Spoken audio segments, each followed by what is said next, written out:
Aristóteles nació en 384 a.C. en la ciudad de Estagira.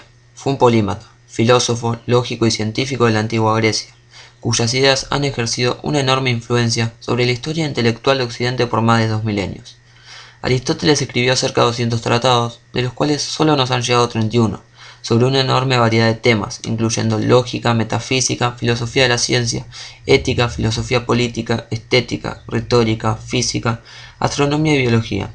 Aristóteles transformó muchas, si no todas, las áreas de conocimiento que tocó. Es reconocido como el padre fundador de la lógica y de la biología, pues si bien existen reflexiones y escritos previos sobre ambas materias, es en el trabajo de Aristóteles donde se encuentran las primeras investigaciones sistemáticas al respecto. Entre muchas otras contribuciones, Aristóteles formuló la teoría de la generación espontánea, el principio de no contradicción, las nociones de categoría, sustancia, acto, potencia y primer motor inmóvil. Algunas de sus ideas fueron novedosas para la filosofía de su tiempo. Hoy forman parte del sentido común de muchas personas. Aristóteles fue discípulo de Platón y de otros pensadores como Eudoxo, durante los 20 años que estuvo en la Academia de Atenas. Fue maestro de Alejandro Magno en el reino de Macedonia. En la última etapa de su vida fundó el Liceo en Atenas, donde enseñó hasta un año antes de su muerte en 322 a.C. En este video nos vamos a centrar en la parte de su pensamiento que se refiere a la filosofía política y vamos a ver de qué forma concibe al Estado, al hombre haciendo política y cuáles son las formas de gobierno que postula. En la obra que nos vamos a centrar y de la cual vamos a tomar las ideas, las que vamos a poner en este video, recibe el nombre de Política, que es una de las obras que escribió en el último periodo de su vida. Ahora haremos un breve repaso en cuanto a la política en Aristóteles. Ante todo, vamos a partir de la afirmación de este filósofo, que dice que el hombre es un son politikon, o como lo traducimos al español, un animal político, frase muy relevante en la filosofía política aristotélica.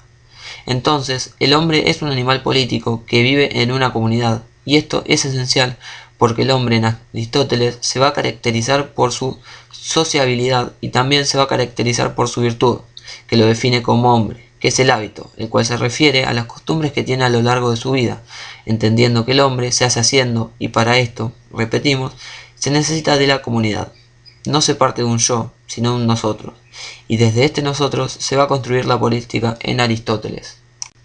Ahora bien, continuemos con la idea de que el hombre es un animal político. Como decíamos, el hombre se hace haciendo y necesita de la comunidad, por lo tanto, a diferencia del Estado, el hombre no es autárquico. Ya que nombramos la palabra Estado, Aristóteles lo define como una realidad natural, porque para él, el Estado expresa la naturaleza de las cosas. A su vez también lo define como una comunidad perfecta, y la define así porque de ella está toda para la vida y solo en ella puede haber vida. Entonces para Aristóteles, este Estado va a ser una especie de Estado interventor en lo social, una especie de Estado benefactor, el cual para el filósofo existe para garantizar el vivir bien de sus ciudadanos. Ahora bien, con respecto a la justicia, él va a decir que es algo social, la cual va a tener un fin que se basa en el orden, es decir, administrar. Otra de las cosas que vamos a hablar son de la forma de gobierno en Aristóteles, las cuales podemos observar en el siguiente cuadro. Los criterios para determinar la forma de gobierno van a ser cuantitativos, es decir, cuántos gobiernan, y cualitativos, es decir, cómo se gobierna. Ahora haré una descripción rápida del cuadro. Según cuánto gobiernan, vamos a tener gobiernos de uno, gobiernos de muchos y gobiernos de todos. Según cuánto se gobiernan, vamos a tener gobiernos para todos y gobiernos para sí. A su vez, acá estamos viendo las formas puras y las formas impuras. Las formas puras son las formas de gobierno por excelencia para Aristóteles, y las formas impuras son aquellas formas de gobierno degradadas. Ahora vamos a describirlas, empezando por las puras. El gobierno de uno, para todos, va a ser la monarquía. El gobierno de muchos, para todos, va a ser la aristocracia. Y el gobierno de todos, para todos, va a ser la democracia. Ahora vamos a describir las formas de gobierno impuras. El gobierno de uno, para sí, la tiranía. El gobierno de muchos, para sí, la oligarquía. Y el gobierno de todos, para sí, la demagogia. Las mejores entonces, como dijimos, son las formas puras. Pero Aristóteles nos va a decir qué se debe hacer si se quiere una síntesis de estas formas puras y cómo es posible que las tres formas puras sean en simultáneo las mejores.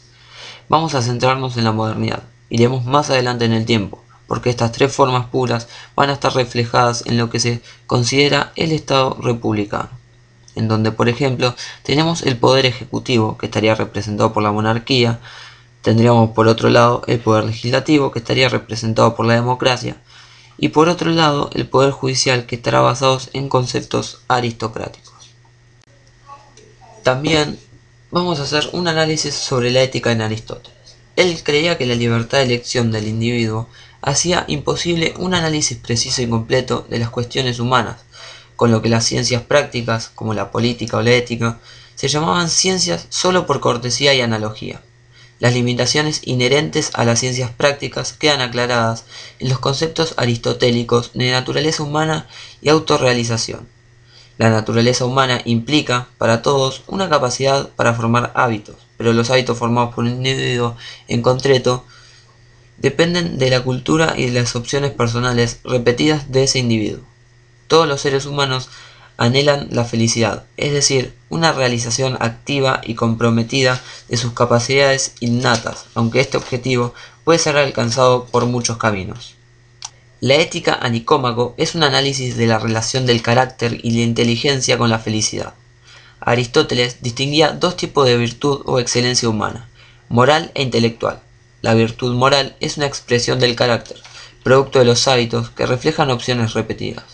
Una virtud moral siempre es el punto medio entre dos extremos menos deseables. El valor, por ejemplo, es el punto intermedio entre la cobardía y la impetuosidad irreflexiva. La generosidad, por su parte, constituiría el punto intermedio entre el derroche y la tacañería.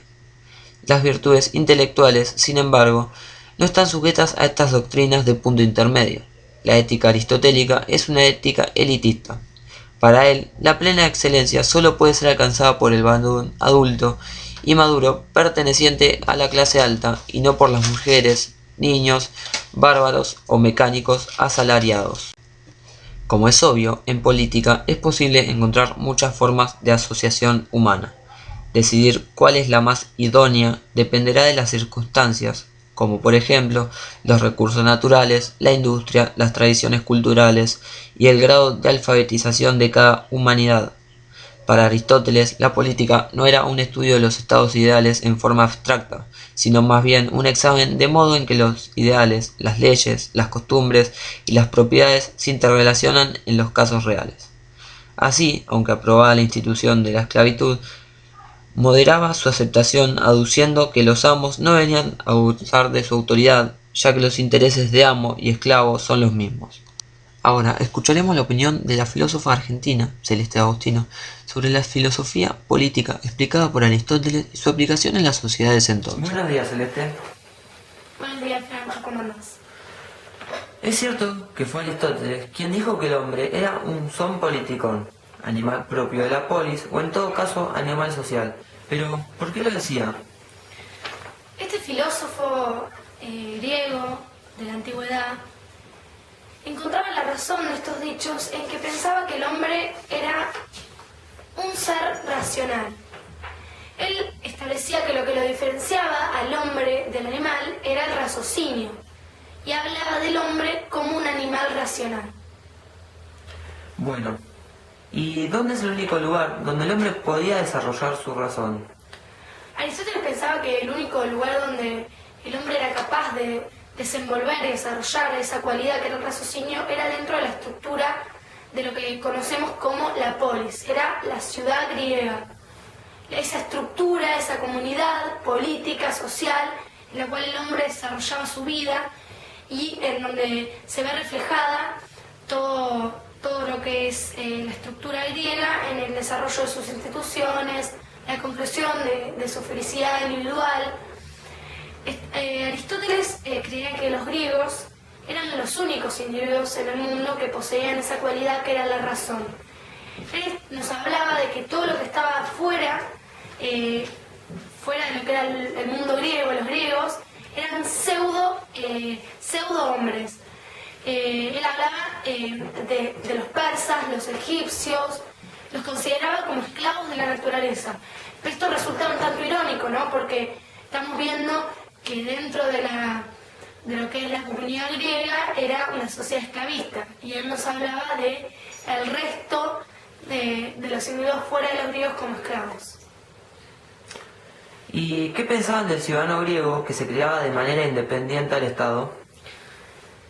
Ellos lo veían, aquel individuo que se desarrollaba por afuera de lo que era esa comunidad política y social, lo veían como una bestia, como un dios.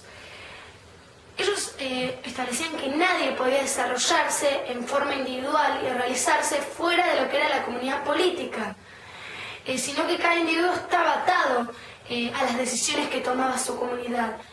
Aristóteles pensaba que cada individuo era libre dentro de lo que es el fuero individual, pero que en el contexto de la comunidad estaban atados unos a otros a lo que era la decisión de ese ser supremo o ente supremo que era la comunidad política en donde vivían. ¿Y qué pensás que es rescatable dentro de todo esto? Bueno, dentro de todo, de esta ideología de lo que venimos hablando, de esta sociedad medio elitista, en donde hay rasgos de xenofobia, lo que podemos encontrar como más importante y para destacar es que allí justamente hallamos lo que es el germen de la definición de lo que es el ser humano, el hombre, que es el ser social por naturaleza. Bueno, Celeste, muchas gracias. De nada.